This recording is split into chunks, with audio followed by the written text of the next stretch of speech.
সেদিন cherry blossoms দেখে আমরা সোজা চলে গিয়েছিলাম রাতের ডিনার করতে আমাদের খুব ফেভারিট জায়গায়। হাই, আমি আলো। আমার আরেকটি মিনি ব্লগে আপনাদের অনেক অনেক ওয়েলকাম। চেরি ব্লসমস দেখে বের হতে হতে আমাদের বেশ দেরি হয়ে গিয়েছিল, রাত 8টা মতো বেজে গিয়েছিল। আর বাড়ি গিয়ে হয়তো আর পারতাম না রান্না করতে, তাই আমরা ডিসাইড করলাম আমাদের খুব পছন্দের একটা ক্যাফেতে যাব। নাম হলো নর্থ সাইড সোশিয়াল। গাড়িটা তার জন্য একটু দূরেই পার্ক করতে হয়েছিল, কারণ ক্যাফেটা সামনাসামনি কোনো পার্কিং স্পট ওদের ছিল না। বেশ কিছুটা হেঁটে ক্যাফেতে ঢুকে একটা দারুণ কফির গন্ধে মনটা খুশি হয়ে গেছিল একদম।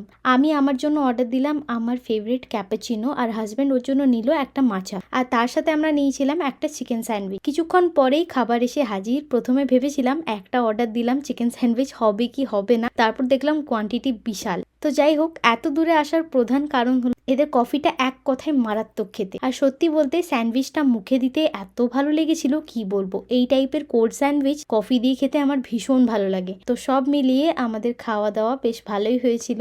তারপর খাওয়া দাওয়া করে আমরা বাড়ি ফিরেছিলাম। তো এই তো ছিল আজকের shorts. Follow for more, by.